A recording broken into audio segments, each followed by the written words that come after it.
Hello, everybody. This is Jim Skelly, and this is the Global Conversation.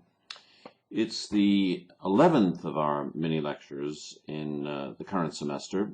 There is a great deal going on in the world, not least here in Ireland, where there are various kinds of problems. And I'd love to talk to you about them, but we have a great deal of material to go through this week with regard to the Global Conversation course. So I'd like to get right into that. The first is that I've just posted the final essay assignment for those of you who need to take it to get academic credit. This does not include, at this point, there's a separate system in place to do assessment of the students studying at the Institute for Social and European Studies in Hungary, so they need not take this particular essay. Now, the other thing is I've been pleased to see that there seems to be a great deal of activity in the learning circles and people really working at putting together projects. You can start sending those to me as soon as possible. I'd like to post them up on the website and have all of you have the opportunity to take a look at them. So please don't hesitate to get them to me as soon as you can. The semester is fast disappearing, shall we say. The theme that we're looking at this week, it's theme number 13 in the course. The final essay assignment, by the way, let me just tell you, is at the top of the web page, in case you're looking for that. Now, theme number 13 this week looks at what are called B corporations, among other things. B corporations are companies that agree to live to a high environmental standard, among other things. And part of this, part of what we've got posted this week, is meant to get you to challenge the simplistic assumption that which some people have, which is that all companies are horrible and bad, etc., and that capitalism is just awful under all circumstances. It's not true. It's always more complicated than that. There are some companies that are really horrific. You can probably name a few, but there are some that are very, very good. And therefore, we've posted also some material on the Good Guide, which is a database that will allow you to check to see if the product that you might want to purchase is one that meets very high standards. It's an increasing database, increasing in size constantly, and more products are listed upon it. And I will send you a link to that. You can even download an app for your iPhone if you have one, and check on the products that you might be looking at by just scanning their barcodes. And we also include a couple of interviews and a talk by Daniel Goleman, who has written a very interesting book for those of you interested in how personal transformation might occur. Daniel Goleman is the author of Emotional Intelligence and has recently published a book called Ecological Intelligence. And there are people, there's a very good story on National Public Radio in the United States this week about Blake Mycoskie. Now, you may have heard of Blake Mycoskie's shoe company, which is called Tom's. That's for tomorrow, I believe. It's a shortened version of tomorrow. Somehow it came out as Tom's. But at any rate, he does something very interesting with he's a young guy in his 30s. The company is based out in California. And what do? For every new pair of shoes that they sell, they provide a free pair to children in poor countries in what we might characterize as the third world. Very good guy. Good thing to be doing. So take a look at that. Also, I'll send you the link to that story as well. Now, another thing that's happening this week is the Cancun Climate Change. This is the UN Climate Change Project. This is the 16th meeting of the world's scientists looking at global climate change, and again, not great optimism about the talks. people fear that the talks themselves and the whole process of trying to get global agreement on climate change is fraught. The talks will take place over the next 2 weeks. You might keep an eye on them. Some people are hoping for a great breakthrough and a new global accord at curbing carbon emissions, but I have to admit I'm not terribly optimistic. Around that talk, The Guardian is doing a number of things. One of the things they're doing is they've sent one of their environmental reporters, John Badal, whose work I really highly recommend and respect. He's doing a trek from the peaks of the Andes to the Amazon's oil fields. And he says that this is very recent now, and he's got this video associated with this, so you might find it very interesting. He's gone on an extraordinary journey from the Andes mountains of Peru and Ecuador all the way into the Amazon. And what he's trying to do is record the stories of the largely hidden people, right? Not the big, well-known people in the world, the hidden people on the front line of climate change, and see how local communities and local governments are trying to adapt to the changes being wrought by the disruption in our climate. He says he began at the 16,000-foot high Mount Cayambe in Ecuador, where, unfortunately, glaciers are in full retreat. Let me see if I can't just pull up here quickly what he's talking about. But Mount Cayambe has lost something like 30% of its ice. Yeah. Let's see. They expect, they say that the ice has retreated 2,000 feet up the mountain in the last 30 years. We really have to start paying attention to this stuff. I'll send you the link to that as well.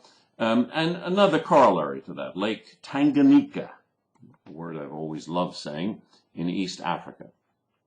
Lake Tanganyika, the temperature of the water, and this has tremendous effect on plant life, on fish, everything. Lake Tanganyika is famous for its sardines, among other things, but people may not have sardines for much longer if the lake keeps heating up. They have found, the scientists have done a variety of tests, taking cores from, geological cores from the lake to determine its surface temperature all the way back to 500 AD. And they found that today, the surface temperature is higher than at any point in the last 1,500 years. Now, even in the rich part of the world, there are problems. You'll see various issues and floods in various parts of Europe. But I've just read a piece in the New York Times about Norfolk, Virginia, right? A place I actually used to live at one point. And Norfolk is having an incredible problem with the rise in sea level. Again, engendered, nobody in Norfolk apparently questions whether there's climate change is affecting the rise in sea level. The water level has risen 14.5 inches since 1930. 14.5 inches. People constantly, if there's a heavy rain, people expect flooding. They park their cars streets away from where they live, those kinds of things, all right? It's not getting better. One final thing, and I'll send you the link for this, is to the Guardian has set out to create a layman-friendly guide to all the aspects of climate change, and you can contribute to this. So you might want to take a look at that. They're trying to come up with, the answers to frequently asked questions and make it as accessible as possible to everyone. You don't have to be well educated. Now, there's a couple of other things that I wanted to mention. As you know, last week we started talking about the importance of empathy. And Ted Long, who's the president of Elizabethtown College in Pennsylvania, with whom a good friend of mine is talking about, he sent me a piece from inside higher education and is talking about an empathy experiment that's being done by Capital University using a University of Michigan test designed to measure the presence of empathy in people of different ages. And unfortunately, and some of you can ask me what the implications of this is, what they found was disconcerting. College students today are 40% less empathetic than those who graduated 20 or 30 years ago. I don't necessarily believe that, but we may try to take the, so Capital University is trying to do an empathy experiment as part of a larger project, and we've gotten a hold of the University of Michigan test, and perhaps we'll distribute that. I need to take a further look at it, but we'll see if we can't make it available to all of you. Now, the other thing that I wanted to mention this week is that I got a letter from the Penguin Lady, an email from the Penguin Lady. You may remember that last week I spoke about the ship, the Treasurer, that had a big oil spill off South Africa 10 years ago. And I spoke about it in the mini lecture. Well, apparently I was reading from a piece in the New York Review of Books, and so Dyan DeNapoli, who is the Penguin Lady, wrote to me and said the following. I just came across your online lecture about empathy on YouTube and wanted to thank you for sharing the story of the Treasure oil spill rescue of penguins with your students. It was truly an unforgettable experience, and I'm so pleased that you enjoyed reading about it. I would like to clarify one thing about Lauren's dream for you and your students. You may recall that I mentioned this dream, which seemed quite horrific. But it seemed to imply, and this is what Dyan DeNapoli was worried about, was that they actually did flush penguin chicks down the toilet because they couldn't save them. She said, this is absolutely incorrect. So let's clarify that once and for all. The chicks were humanely put to sleep by injection, Dyan says, just as cats and dogs are. But in her nightmares, apparently, Lauren, this was how her subconscious mind dealt with her lingering feelings of anxiety and guilt. She said she's going to change the way she's phrased it for the paperback version of the book. But Dyan DeNapoli, whom I must say I'm very impressed with, also said some very interesting things. One is that if you ever want to have a Skype conversation with your class about the penguin rescue effort, she'd be most happy to speak with you about it.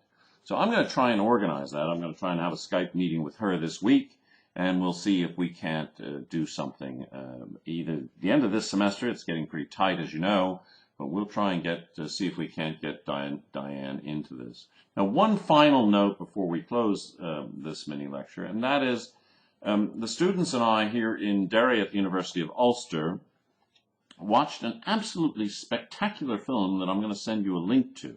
It's called Manufactured Landscapes. Manufactured Landscapes is about the work of the photographer Edward Bertoniski, who travels the world observing changes in landscapes due to industrial work and manufacturing. And I must say that it had a profound impact on the students and me watching it here in Derry last week. So I'll send you a link for that, and I hope all goes well this week. You're able to finish up with the Learning Circle projects. If you have any questions, please don't hesitate to get in touch. I always enjoy hearing from you. Have a good week, and I will talk to you in another 7 days. All the best.